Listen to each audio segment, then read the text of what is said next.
जय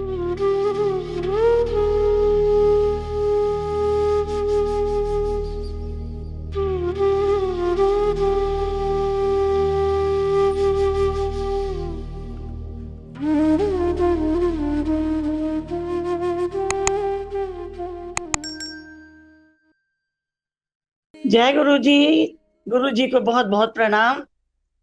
एंड गुरु जी की साथ संगत को बहुत बहुत प्रणाम मेरा।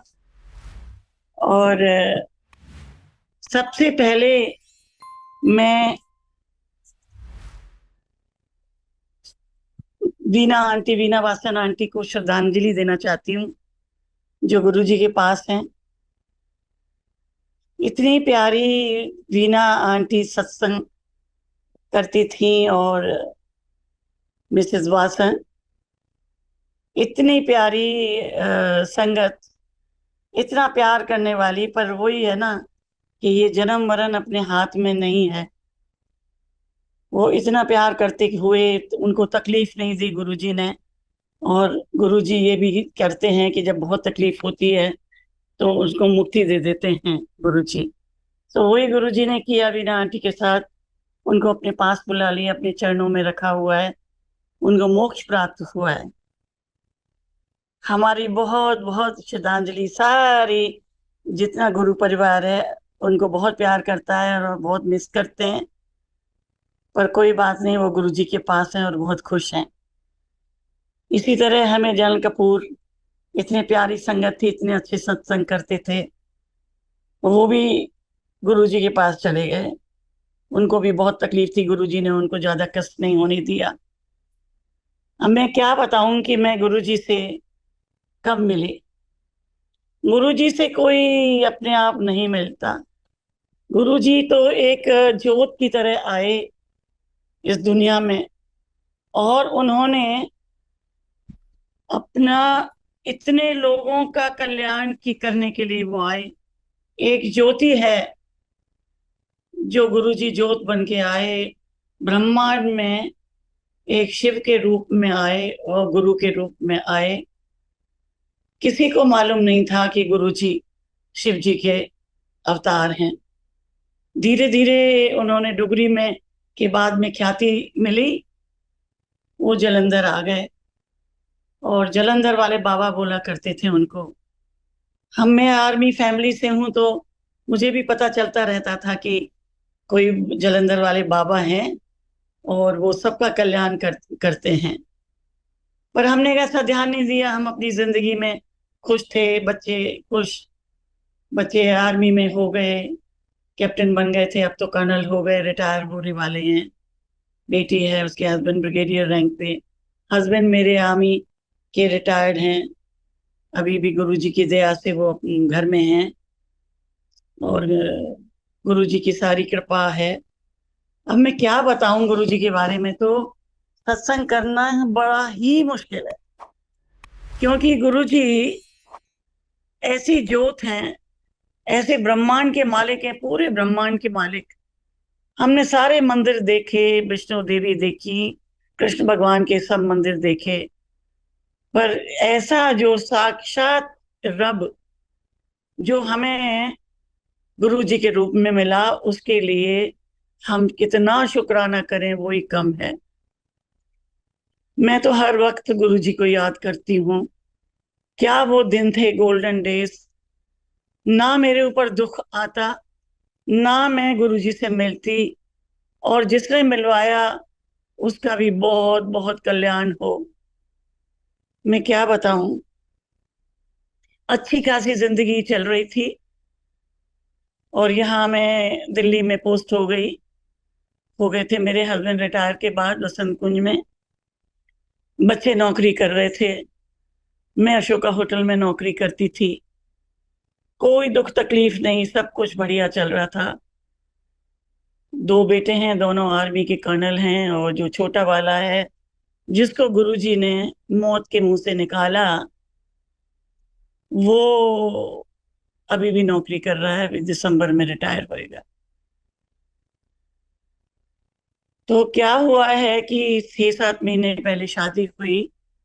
बहुत अच्छे परिवार से शादी हुई, बहुत ही प्यारी मेरी जो बहू है वो आज, उसने मेरा साथ नहीं छोड़ा, ना मेरे बेटे का साथ छोड़ा।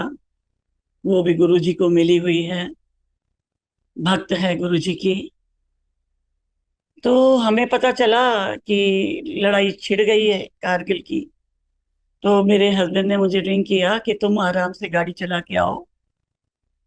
ऐसे ऐसे राजीव को चोट लग गई है और वो हॉस्पिटल में श्रीनगर से शिफ्ट किया जा रहा है उधमपुर।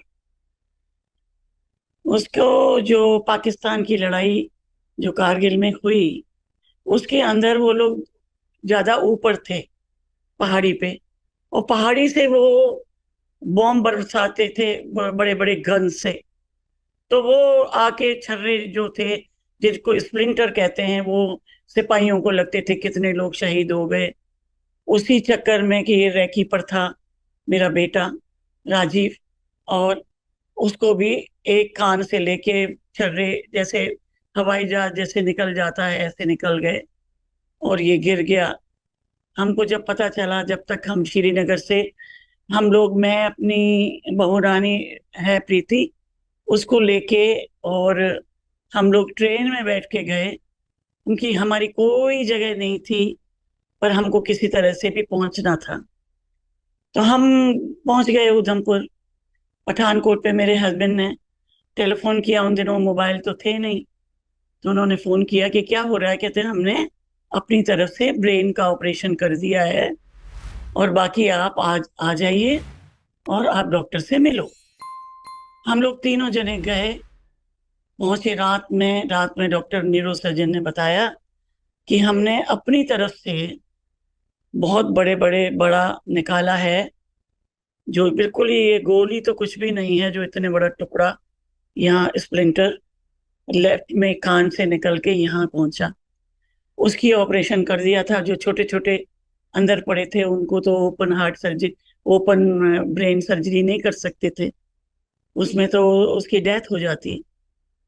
वो कोमा में चला गया। जब हम पहुंचे तो he was in coma. Doctor ने कहा हमने आई भी इसकी टच की है, तो आप विश करो, भगवान से प्रार्थना करो कि वो जब उठे तो आंखों से देख सके। बाकी डॉक्टर्स ने हमें ये कुछ नहीं बताया कि कब कोमा से निकलेगा। इस तरह से टाइम बीतता गया। हमने, आर्मी वालों ने हमें वहां कमरा दे दिया। हमारी बहू रानी, मैं, वो, और हमारे बच्चे भी पहुंच गए थे, मेरी बेटी दामाद भी पहुंच गए थे। एंड बैठे रहते थे इंतजार में कि कब आँख खुलेंगी। एक दो महीने बाद जब मैं वैष्णो देवी भी गई, 2 महीने तक वो कुआं में था। तीसरे महीने में हम शिव जी की भक्ति करते थे तो मैं बैठी रहती थी। उन दिनों एक कर्नल गिल होते थे, उन्होंने गुरुजी से जाके एम्पायर स्टेट में बोला कि ऐसे ऐसे हमारे कर्नल नरेंद्र सिंह का बेटा है, ऐसे घायल हुआ है। तो गुरुजी ने बोला, ओनू दिल्ली आन दे, मैं ब्लेस कर दूंगा, पंजाबी में बोला। अब ये बताइए कि गुरुजी की बोली हुई बात कितनी सच होती है। अब ये बताइए कि जो आदमी कोमा में है, क्रिटिकल है, उसको गुरुजी ने ये कह दिया, तो इसका मतलब है कि वो कोमा से निकलेगा, और निकलेगा तो दिल्ली आएगा। और वही हुआ, वो कोमा से निकला। बट उसको काफी, मतलब उसके एजुकेशन और याददाश्त वगैरह पे बहुत असर पड़ा, और वो यहाँ आरआर अस्पताल में आ गया। फिर कर्नल गिल ने मुझे आके बोला कि रेनू, मिसेस नरेंद्र, ऐसे आर्मी में ऐसे बोलते हैं, तो तुम ना गुरुजी के पास ले चलता हूँ, मैंने गुरुजी से बात की है, गुरुजी ने बोला है कि ले आओ। तुम, हम लोग, मैं, मेरी बहू रानी और मैं, तीनों लोग एम्पायर स्टेट गए ढूंढते ढूंढते। और कर्नल गिल वहां खड़े थे बाहर गाड़ी लेके। हम धीरे धीरे अंदर गए तो इतनी खुशबू गुलाब की कि हमें सोचा शायद कोई साधु महात्मा होंगे ये गुरुजी। चोला वोला पहना होगा जैसे होता है पीले रंग का, लंबी लंबी दाढ़ी होगी, कुछ होगी। उससे तो पहले हमने कोई गुरु नहीं बनाया। मैं गुरु में बिलीव नहीं करती उन दिनों। गुरुओं की बहुत ज्यादा ऐसा हो रहा था कि गुरु जो है ना अच्छे नहीं थे, चीटिंग करते थे या जो कुछ है। मैं तो खुद राजस्थान की आगरा में मेरी ससुराल, मैं कभी राधा स्वामी भी नहीं बनी। मैंने कोई गुरु नहीं रखा। जो भी मेरा गुरु था मेरी फैमिली में शिव जी थे। शिव जी को ही जल चढ़ाती थी, शिव जी की पूजा करती थी और शिव चालीसा बोलती थी। बच्चों को बुखार भी आ जाता था तो मैं शिव चालीसा बोलती थी उनके माथे पे हाथ रख के। सो मेरे तो शिव जी थे। अब मुझे क्या मालूम कि जो ये गुरु जी ने जो मेरे बेटे को कोमा से निकाला है ये शिव जी हैं। अभी हमें तो ये लगा कि बस चले जाएं गुरु जी के पास और हमारे बच्चे को ठीक करें। मैं हमें तो वही चाहिए। धीरे धीरे गए, जैसे ही सीढ़ियां चढ़ी एम्पायर स्टेट की, इतना वातावरण कि उसकी उसको हम एक्सप्लेन नहीं कर सकती मैं। वो सिर्फ एक टीवी की तरह, वीडियो की तरह सारी जिंदगी रहेगा, अब मेरी आंखों में रहेगा। जब मैं गई तो मेरे आंखों से आंसू टपकने लगे। मैंने देखा इतनी बढ़िया जेंट्री बैठी हुई है। मुश्किल से ऐसे थे 39-40 लोग, ज्यादा नहीं थे, 35-40 थे। नीचे गई गुरुजी के पास, जैसा जैसा बोला माथा नीचे टेका। मेरे हस्बैंड भी गए और उन्होंने, कर्नल गिल ने, उन्होंने उनको कान में कुछ बोला कि ऐसे ऐसे ये इनका बेटा है, जिसके बारे में बोला जैसे किसी डॉक्टर को बोलते हैं। हम खड़े हो गए। गुरुजी ने हमें प्रसाद दिया, बड़ा सा, छोटे छोटे हाथों से प्रसाद दिया और वो हमारे दोनों हाथों में नहीं आया। और हमने वो खाया, जाके बाहर खाया, हाथ धो के फिर आ गए। गुरुजी ने अपने राइट साइड को मुझे बिठा दिया। अंकल एक जगह, जहां भी जगह मिली बैठे।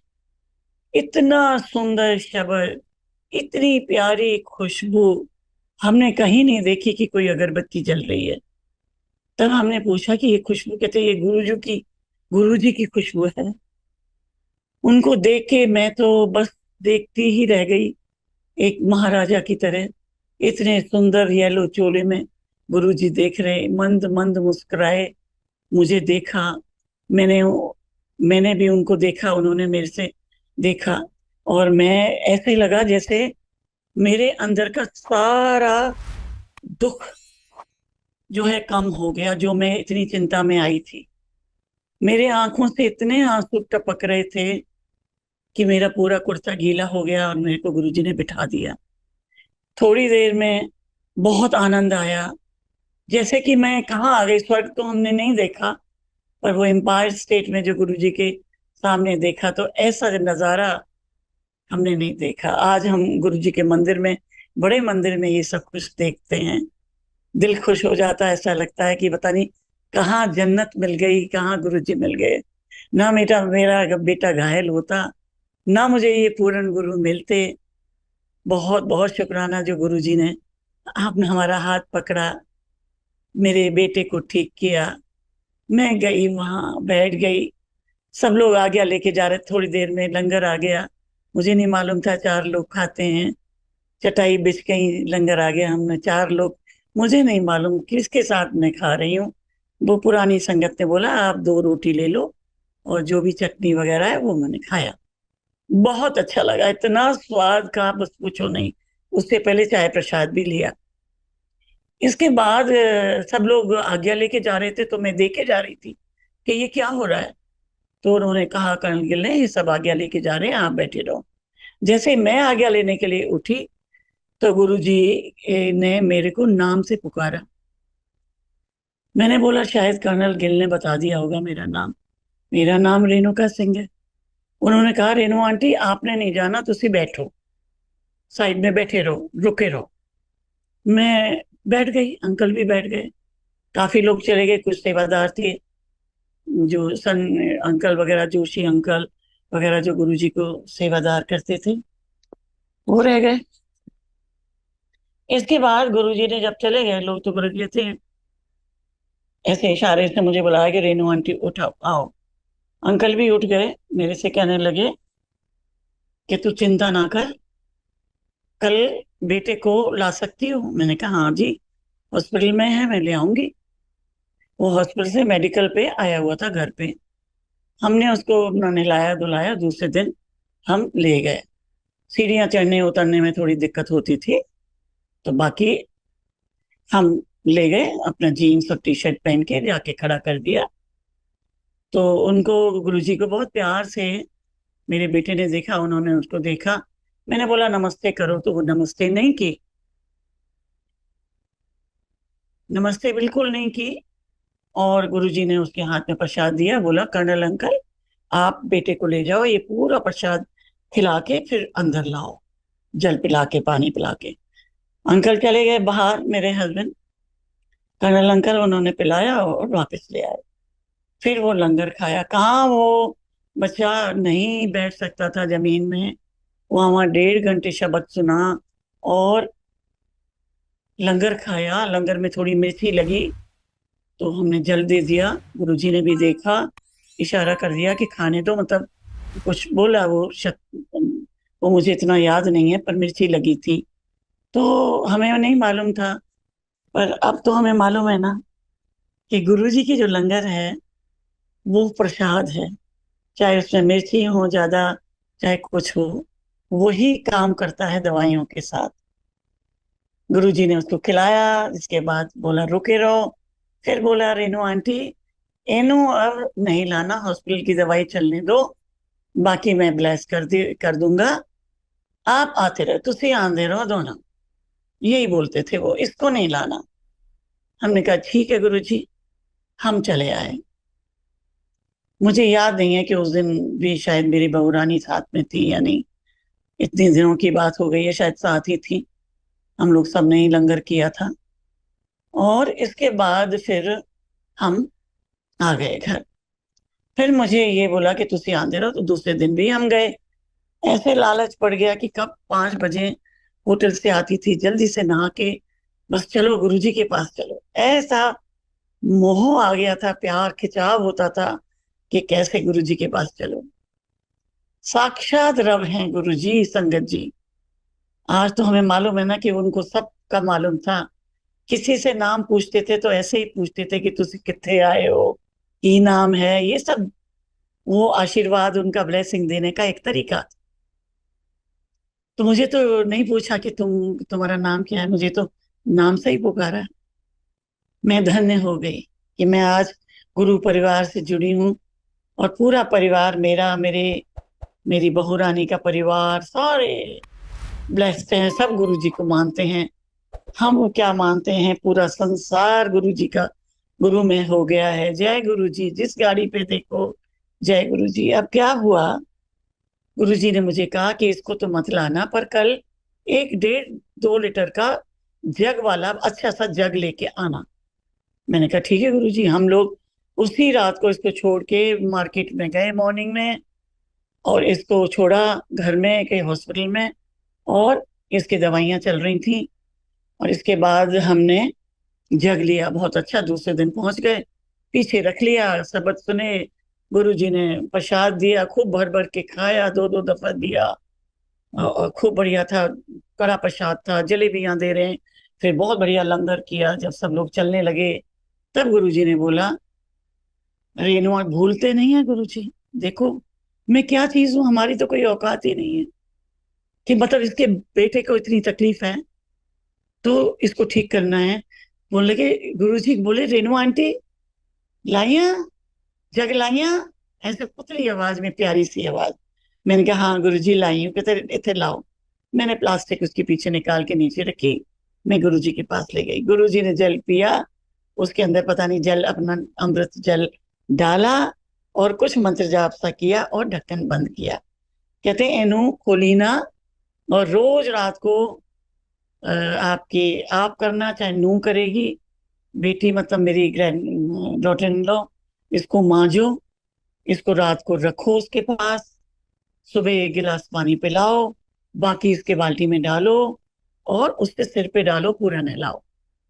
और वो जब से गुरुजी ने दिया है तब से ये सब चल रहा है। उस जल को पीते हुए करते हुए उसकी जो भी कमियां थी, याददाश्त वगैरह, वो सब धीरे धीरे आती गई, ठीक होता रहा। करता रहा।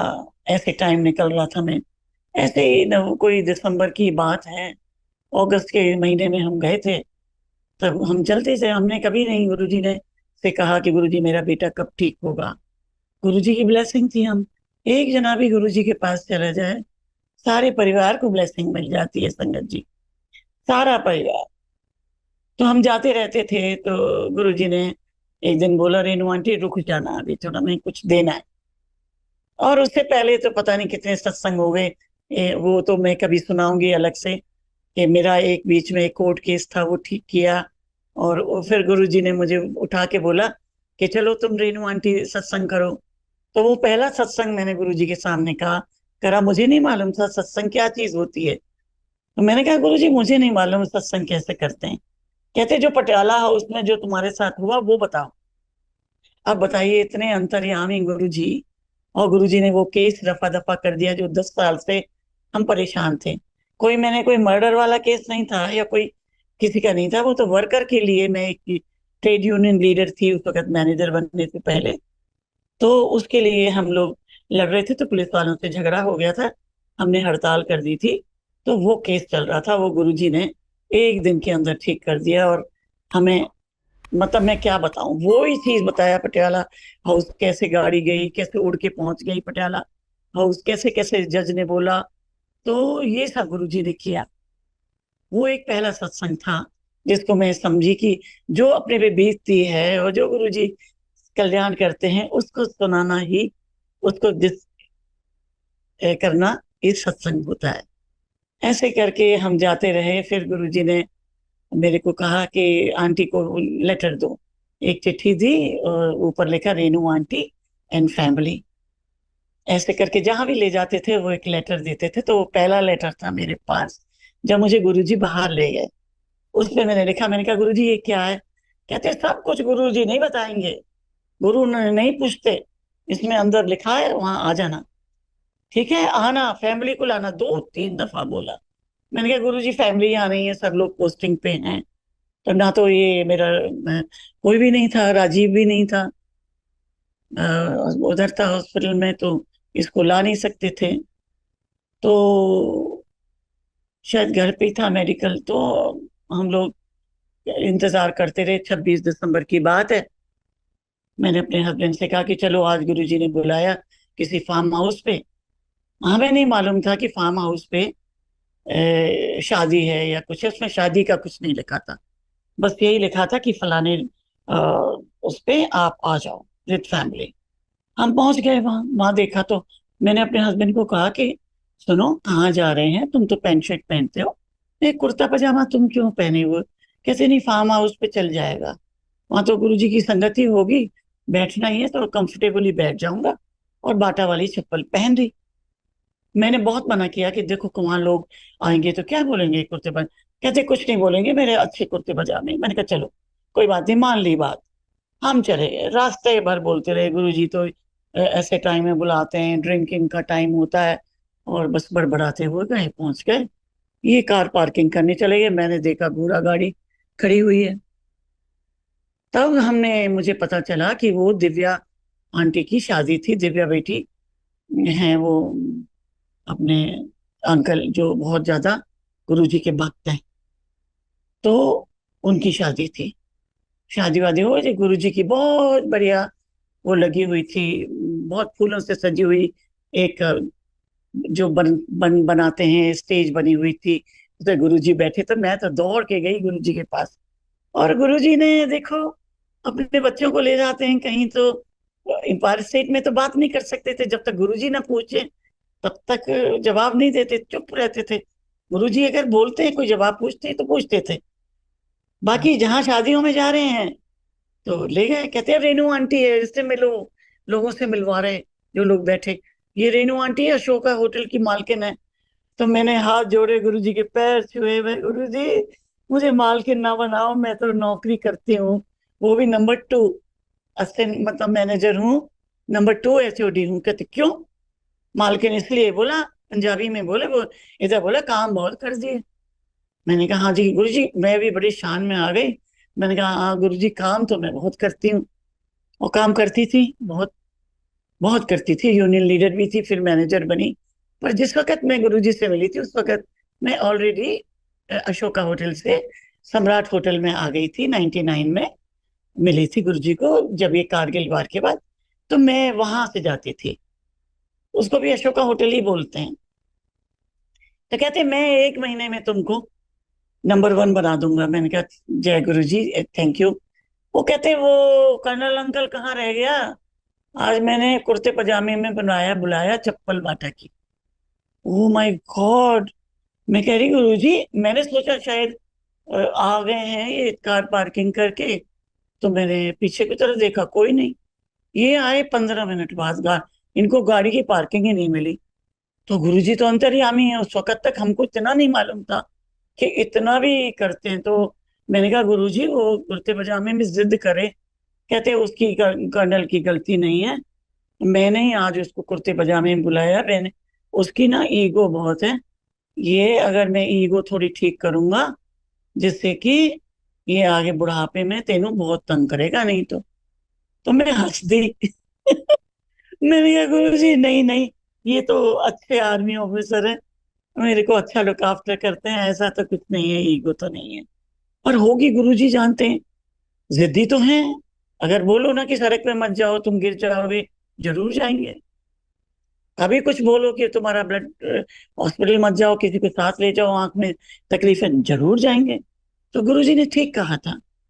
सो हम वहां बैठे, फिर गुरुजी के पास बैठ गई मैं। थोड़ी देर में गुरुजी ने बोला जाके लंगर खा लो। मैं गई, मैंने खाया। ये भी पीछे पीछे आ गए मेरे, गुरुजी को माथा टेक के। तो फिर एक सेवादार दौड़ा हुआ आया कि आंटी अंकल को गुरुजी बुला रहे हैं। गुरुजी ने बुलाया, इनको कुछ बोला होगा। मैंने तो कोई परवाह नहीं की, मैंने कहा कुर्ते पजामे में है, मैं अपना खाना वेजिटेरियन दूंगी, क्योंकि मुझे गुरुजी के चरण छूने हैं, तो मैं नहीं खाऊंगी नॉन वेज वगैरह। तो मैंने अपना वेजिटेरियन खाना लिया और अपना खा के जल्दी से आ गई गुरुजी के पास ही, अपने खाते रहे कि कुछ। मैंने इनको देखा कि आ रहे हैं दौड़ के मेरे पास, जब मैं टेबल पे बैठ के खा रही थी। तो एक ग्लास में चारों तरफ कवर किया हुआ था। मैंने कहा ये क्या है, कहते विस्की है। मैंने कहा विस्की, गुरुजी के पास आए हो तुम विस्की पी रहे हो। कहते ये तो गुरुजी से ही पूछो, गुरुजी ने मुझे बुलाया था, उन्होंने बोला था राइट साइड को जाना, मेरा मेरा कहना नहीं टालना, और एक नहीं डबल पटियाला विस्की ले ले, बहुत बड़बड़ करता है, विस्की नहीं मिली रास्ते में आंटी से। ऐसे करके मैंने कहा ठीक है, फिर मैं अपना गुरुजी के पास गई। गुरुजी ने इतनी देर में वहाँ के जो सेवादार थे, उन्होंने बाहर, जहाँ उन्होंने बहुत बड़ी भांगड़ा पार्टी मंगाई हुई थी शादी के लिए, डांस करने के लिए, सूद आंटी की बेटी की शादी थी। तो मरवा आंटी, हाँ मरवा कहते हैं ना, मरवा आंटी की बेटी की शादी थी, मरवा सूद। तो वहां हम पहुंचे, बाहर गुरुजी बैठे, मैंने जल्दी से जाके लेफ्ट में गुरुजी के चरणों में लेफ्ट को बैठी, पैर पकड़ लिए, बस वहीं बैठी रही, जिससे कि और संगत थी वो भी बैठ गई आगे पीछे। और खूब गाने में गुरुजी बड़े एंजॉय कर रहे, खूब डांस वांस पूरा था। तो जब जैसे ही बीच में मैं दबाती रही तो गुरुजी कहते हैं थक गई हैं। मैंने कहा नहीं गुरुजी, मेरे को तो आज मौका मिला, सब लोग थोड़ा थोड़ा दबाते हैं, थोड़ा तो मैं भी दबा देती थी एम्पायर स्टेट में, इतना मौका नहीं मिल जाता। अब जलन कपूर है वो बहुत दबाते रहते थे, और वो आंटी लोग आती थी वो दबाती थी, मेनका गांधी वो हाथ दबा रही है, ये कर रही है, तो मैं क्यों पीछे रहूं। मैंने कहा ये मौका मिला है, मैंने अपने आराम से दबाती रही। इतने में म्यूजिक रुका, तो वो लोग चाय वाय पीने गए, दूसरा वाले भांगड़ा पार्टी आई। तो गुरुजी ने कहले रेनू आंटी, एक गल बताओ कि आप आपके फैमिली क्या चाहता है, क्या चाहती है। अब मेरे को समझ नहीं आई ये बात। मैंने कहा गुरुजी किस बारे में। कहते तुम मेरे से आई जुड़ी बेटे के लिए, बेटा कितना ठीक है। मैंने कहा गुरुजी आपका जल पी की उसकी तो बहुत ठीक है, बहुत ही ठीक है, काफी इम्प्रूवमेंट बहुत हो गया है, और दवाइयां भी लेता है, और आपकी ब्लेसिंग चल रही है, बहुत इम्प्रूवमेंट। कहते हैं कि मैं उसी बारे में पूछ रहा हूँ कि क्या चाहते फैमिली। मैंने कहा गुरुजी मेरे हस्बैंड तो ये चाहते हैं कि ये बिस्तर में ना पड़ा रहे, ये यूनिफॉर्म मतलब ये आर्मी में इसका ड्यूटी के लायक हो जाए। कहते हैं ले कल्याण कितना 2000 की 2000 आने वाला है, यूनिफॉर्म तैयार करो, 1 तारीख को पहले दिल्ली में ही ज्वाइन करेगा। ओ देखो गुरुजी की ऐसी कृपा कि गुरुजी ने दिल्ली में ही ड्यूटी लगवा दी। और जब मैंने अपने हस्बैंड को रास्ते में बोला कि आज गुरुजी ने बोला है कल्याण कर देता, और जब मैं गुरुजी ने देखा कि ये तो सोच रही है कि और रिटायर तक नौकरी करेगा, ऐसे बोला। जब उन्होंने सोचा कि ये तो सोच रही है कि पता नहीं गुरुजी इतनी जल्दी कैसे ठीक हो जाएगा, ड्यूटी कैसे चला जाएगा, पंजाब जाना है, तो गुरुजी ने एकदम धीरे से बोला 2 मुंडे भी देते। अब मेरे को ये बात बिल्कुल समझ में नहीं आई। मैं जब रास्ते में आ रही तो मैंने अपने हस्बैंड को कहा कि ये 2000 की 1 तारीख को ज्वाइन करेगा, गुरुजी ने कहा है। कहते ये कैसे ज्वाइन कर सकता है, अभी तो थोड़ा सा मेडिकल ये वो है, और अभी तो इसका इलाज होगा फिर जाएगा, फिर ड्यूटी जाएगा। अभी मेडिकली पूरा मेडिकल होता है इनका आर्मी वालों का, तब ड्यूटी ज्वाइन करते हैं। इनकी पंजाब में थी यूनिट। तो कोई बात नहीं, he was getting better with Guruji's blessing, and army के डॉक्टर्स पूरा इलाज कर रहे थे। बहुत अच्छा। मैं तो आर्मी की भी बहुत शुक्रगुजार हूँ कि उन्होंने मेरे बच्चे का इतना ख्याल रखा। ऊपर से मेरे को गुरु मिल गया, पूरन गुरु शिव जी मिल गए, रब मिल गए, जिन्होंने मेरे बेटे को ब्लेस किया, मेरी बहू को ब्लेस किया, मेरे पूरे परिवार को ब्लेस किया, मुझे ब्लेस किया, सबको ब्लेस किया। तो ऐसे करके गुरुजी ने बोला ना 2 तारीख की एक नए साल पे ज्वाइन करेगा। और 31 तारीख को तो लेटर आ गया, यहाँ एक 61 कैवलरी है, वहां उसकी ड्यूटी लगेगी। और मेरे हस्बैंड ने जल्दी से जाके, वहाँ एक मार्केट है, वहां से यूनिफॉर्म वगैरह तैयार की, शूज वगैरह तैयार किए, खुद ले जाते थे और इसको छोड़ देते थे वहाँ ऑफिस में। ये वहाँ बैठता था, घूमता था थोड़ा, फिर बैठता था। दवाइयाँ तो का तो असर था। किसी वक्त मेरे हस्बैंड बोलते थे कि आज वो डेस्क पे सो भी गया। मैं कोई बात नहीं, वहाँ के लोग कुछ नहीं कहते थे कि head injury, war war injury है, तो कारगिल की वॉर का है, तो कोई बात नहीं, वो कुछ नहीं कहते थे। और मेरे हस्बैंड जब तक अपना क्लब में बैठे रहते थे, उसको दोपहर बाद 4-5 बजे घर वापस ले आते थे। तो इस तरह चलता रहा। इसके बाद वो ड्यूटी पे अपना पंजाब भी गया और आज तक ड्यूटी कर रहा है। और बिल्कुल ठीक कर दिया गुरुजी ने। हम जाते रहे गुरुजी के पास, क्योंकि हमारे जाने से ही वो ब्लेसिंग लगती हैं। ये लोग फिर चले गए पटियाला, बठिंडा, और यूनिट अपनी ज्वाइन कर ली। और आज गुरुजी की दया से बिल्कुल ठीक है, और एकदम ठीक कर दिया गुरुजी ने। आज नौकरी कर रहा है, गुरुजी ने फुल कर्नल बना दिया। और आज अभी 3 महीने के बाद में रिटायर होगा, और पटियाला में है, और अभी आ जाएगा अपना दिल्ली में। और बहुत अच्छा, बीच में आया था, घूम गया भी था हम गुरु जी के मंदिर, लंगर भी खा के आए। और जब आते हैं तो सब जाते हैं मंदिर। गुरु जी का मंदिर ही ऐसा है कि जो कदम रख दे उसका तो उद्धार होता है। सारे परिवार, अपने जान पहचान वाले सबका परिवार सुखी हो जाता है। तो इस तरह गुरु जी ने हमको इतना ब्लेस किया। और गुरुजी ने समाधि ली तो हमको ऐसे लगा जैसे हमारी दुनिया ही उजड़ गई। पर गुरुजी कहीं नहीं गए। गुरुजी ने मेरे को जीवन दान दिया। मेरे पैर में ऑपरेशन गुरुजी के टाइम में ही हुआ। गुरुजी ने मुझे, बीच में गई थी मैं जरा पंजाब गई थी तो डांटा था, तुम चली गई, तेरी उम्र नहीं है, 60 साल उम्र है, वही मेरे पत्री में लिखी। और आज मैं तो 80 ईयर्स की होने वाली हूँ। तो सब ये गुरुजी की महिमा है। और गुरुजी की एक सत्संग थोड़े ही है, गुरुजी का तो रोज सत्संग है, एवरी डे सत्संग है। इसके बाद इतने सत्संग शुरू हुए गुड़गांव में और दिल्ली में, कभी कहीं कभी कहीं। और कभी हम मीडिया पे नहीं आते थे, तो फिर हम मीडिया में भी आ गए। गुरुजी की आज्ञा हो गई कि करो सत्संग, तो कर रहे हैं। और गुरुजी की बहुत बहुत महिमा। इतने प्यारे गुरु मिले हैं, इतनी गुरु की का परिवार मिला है।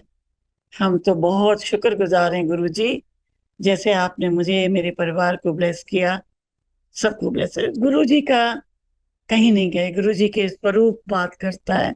आज संगत जी, आप स्वरूप से बात करिए, डायरेक्ट कनेक्शन करिए गुरु जी से। कोई तकलीफ है उनसे आप बात करिए, वो हम सब सुनते हैं और वो वही करते हैं। अगर कुछ मांगोगे, आप मांगो, आपके पिता हैं, माता हैं, पर गुरु जी वो ही देंगे जो गुरु जी चाहेंगे कि ये अच्छा है। हमने कभी गुरु जी से ये नहीं कहा कि भाई किसी की इंटरव्यू है, ग्रैंड डॉटर की है, किसी की काम है। मैं कहती थी गुरु जी इनको ब्लेस करो और जो आप चाहो वैसे ही तुमको खुश रखो। सो इस तरह बहुत बहुत अ, वो हैं सत्संग है गुरु जी के। वो दिन तो हम भूल नहीं सकते। इतना प्यार दिया गुरु जी ने। एक दिन बांट रहे थे बहुत सारे स्वरूप, तो मैंने अपनी झोली फैला दी, तो गुरुजी समझ गए। गुरुजी कहते कितने चाहिए? मैंने कहा गुरुजी बहुत सारे चाहिए। क्यों? मैंने कहा सारे घर में लगाऊंगी। और मैंने वसंत कुंज का, मेरा 3 बेडरूम फ्लैट है, मैंने सब में लगा दिए थे। छोटे छोटे वो गले में डाल के भी हम जाते थे कि हम गुरुजी वाले हैं। बात कहना चाहती हूँ कि जो गुरुजी के वचन थे, जो गुरुजी बहुत दफा मुझे बोला करते थे उस वक्त समय, सबसे पहली बात, अगर आप एम्पायर स्टेट जाते हैं या आप मंदिर जाते हैं, आप रास्ते में बिल्कुल ना रुकें, सीधे अपने घर आए। ब्लेसिंग। और किसी सत्संग में जाते हैं, जैसे पहले तो सत्संग इतने नहीं होते थे, अब तो सब जगह होते हैं, तो आप यह ना समझें गुरुजी की चेयर बनाई हुई है, गद्दी, वहां ऐसे तो गुरुजी हर टाइम आपके पास हैं, पर हम ये सत्संग हमने शुरू किया है सारे, तो अच्छी बात है। गुरुजी की गद्दी बनाते हैं तो गुरुजी वहां आते हैं। गुरुजी का बैंड है और गुरुजी के जो शुरू होता है, कोई 1 घंटे का करता है सत्संग, तो उस वक्त डिसिप्लिन ऐसा होना चाहिए जैसे वो एम्पायर स्टेट में पिन ड्रॉप साइलेंस होनी चाहिए। बिल्कुल आपस में ये नहीं कि पहुंचते ही गले मिल रहे हैं। कोई पार्टी में नहीं आए, उनको बिल्कुल पसंद थी नहीं था ये कि वहां जाएं जी गले मिल रहे हैं, बिल्कुल ये ना करें आप। कोई किसी के पैर ना छुए, जैसे बहुत से बच्चे हैं सोचते रेनू आंटी बुढ़ी है, चलो इसको इनके पैर छू के आशीर्वाद लेना, बिल्कुल नहीं। आप डिसिप्लिन कर रखें। और इसके बाद आरती जब हो जाती है, इसके बाद लंगर खाएं, लंगर बिल्कुल ना छोड़ें, एक दाना भी, जल बिल्कुल ना छोड़ें। इसके बाद जब सत्संग हो रहा है, मैंने बहुत दफा ये देखा है, कुछ संगत एकदम चली जाती है, सत्संग हो रहे हैं, कोई कर रहा है सत्संग, उसको सुनेंगी नहीं, बस आगे अली गुरु जी से चले जाते हैं। तो मैं यही बोलना चाहती हूँ, कोई नया पुराना नहीं है, मेरा तो मतलब यही है संगत जी कि आप सत्संग सुनिए। आप अगर वो सत्संग सुन चुके हैं मेरा हजारों दफे तो कोई बात नहीं। गुरु जी कहते हैं कि जितनी दफे सुनेंगे, आप सुनेंगे, उसका भी भला, जो सुनता है उसका भी भला, चाहे उसको हजारों दफे क्यों ना संगत को बोलो। और यही है कि गुरु जी की जहां भी जाते हैं सत्संग में भी, आप अपने घर में ब्लेसिंग देने लेके आए। और कुछ भी संगत है, किसी से कोई बुरा व्यवहार ना करें, अच्छा करें, किसी से का भला हो सकता है तो भला करें, किसी भूखे को किसी को खाना खिलाएं, और शब्द जरूर सुनें। और जो भी सत्संग में शब्द चलते हैं वो गुरुजी के पुराने शब्द, जो गुरुजी के सिलेक्टेड शब्द हैं, वो ही चलने चाहिए। अगर किसी को वो शब्द चाहिए तो आप मेरा व्हाट्सएप नंबर ले सकते हैं वासन अंकल से। मैं आपको गुरुजी के सिलेक्टेड शब्द मैं आपको दूंगी, वो आप वो चलाइए और बहुत अच्छा लगेगा। गुरुजी का यही डिसिप्लिन है। और बस गुरुजी में रम जाइए, गुरुजी को डायरेक्ट कनेक्शन रखिए, गुरुजी से बात करिए। गुरुजी को वो नहीं है कि भाई दिया बुझ गया जल गया। गुरुजी ये सब नहीं मानते कि बिल्ली क्रॉस कर गई या कुछ कर गई। मेरे विच ऐसी कोई गल बात ना।